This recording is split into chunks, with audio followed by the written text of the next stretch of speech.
कार्तिक कथा को सुनो सभी सहज मन लाए।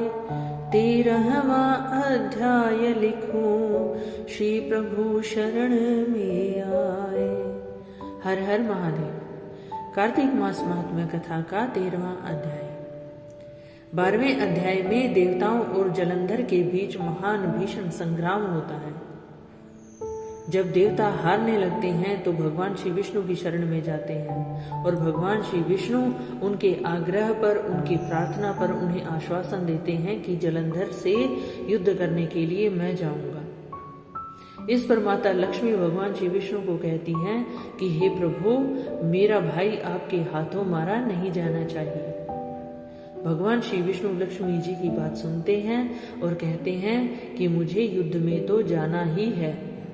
ये बात ठीक है कि तुम्हारा भाई जलंधर मेरे हाथों से नहीं मारा जाएगा, लेकिन मैं युद्ध में अवश्य जाऊंगा। इतना कहकर गरुड़ पर सवार हो भगवान श्री विष्णु युद्ध भूमि में जाते हैं। दोनों के बीच भयंकर संग्राम होता है। आगे की कथा आज के अध्याय 13 में। बोले श्री विष्णु भगवान की जय। दोनों ओर से गदाओं, बाणों, शूलों आदि का भीषण प्रहार शुरू हो गया।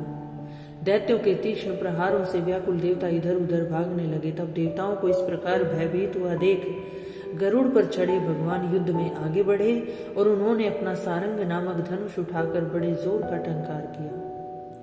त्रिलोकी शाब्दित हो गई। पल भर में ही भगवान ने हजारों दैत्यों के सिरों को काट गिराया। फिर तो विष्णु और जलंधर के बीच महान संग्राम हुआ। बाणों से आकाश भर गया।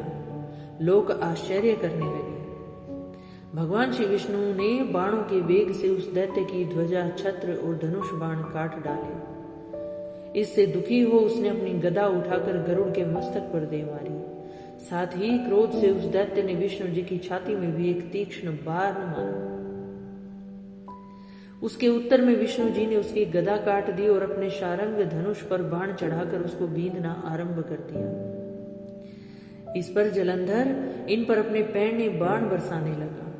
उसने विष्णु जी को कई पैने बाण मारकर वैष्णव धनुष को काट दिया। धनुष कट जाने पर भगवान ने गदा ग्रहण कर ली और शीघ्र ही जलंधर को खींच कर मारी। परंतु उस अग्निवत अमोघ गदा की मार से भी वह दैत्य कुछ भी चलायमान न हुआ। क्यों? क्योंकि वह भगवान शिव के अंश से उत्पन्न हुआ था। उसने एक अग्निमुख त्रिशूल उठाकर विष्णु पर छोड़ दिया।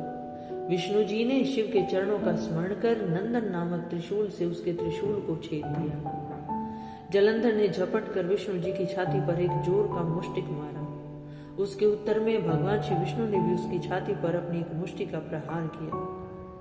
फिर दोनों घुटने टेक बाहुओं मुष्टिकों से दोनों के बीच बाहु युद्ध शुरू हुआ। कितनी ही देर तक भगवान उसके साथ युद्ध करते रहे। तब सर्वश्रेष्ठ मायावी भगवान श्री विष्णु उस दैत्य राज से मेघवाणी में बोले, अरे रण दुर्मद दैत्य श्रेष्ठ, तू धन्य है जो इस महायुद्ध में इतने बड़े बड़े आयुधों से भी भयभीत न हुआ। तेरे इस युद्ध से मैं प्रसन्न हूं। तू जो चाहे वर मांग। मायावी विष्णु की ऐसी वाणी सुनकर जलंधर ने कहा, हे भावुक, यदि आप मुझ पर प्रसन्न हैं तो ये वर दीजिए कि आप मेरी बहन तथा अपने सारे कुटुंबियों सहित मेरे घर पर निवास करेंगे। नारद जी बोले, उसके ऐसे वचन सुनकर विष्णु जी को खेद तो हुआ, किंतु उसी क्षण देवेश ने तथास्तु कह दिया। अब विष्णु जी सब देवताओं के साथ जलंधरपुर में जाकर निवास करने लगे। जलंधर अपनी बहन लक्ष्मी और देवताओं सहित विष्णु को वहां पाकर बड़ा प्रसन्न हुआ। फिर तो देवताओं के पास जो भी रत्न आदि थे सबको ले जलंधर पृथ्वी पर आ गया। निशुंभ को पाताल में स्थापित कर दिया और देव, दानव, यक्ष, गंधर्व, सिद्ध, सर्प, राक्षस, मनुष्य आदि सबको उसने अपना वंशवर्ती बना त्रिभुवन पर शासन करने लगा। उसने धर्मानुसार सुपुत्रों के समान प्रजा का पालन किया और उसके धर्म राज्य में अब सभी सुखी थे। बोले श्री विष्णु भगवान की जय।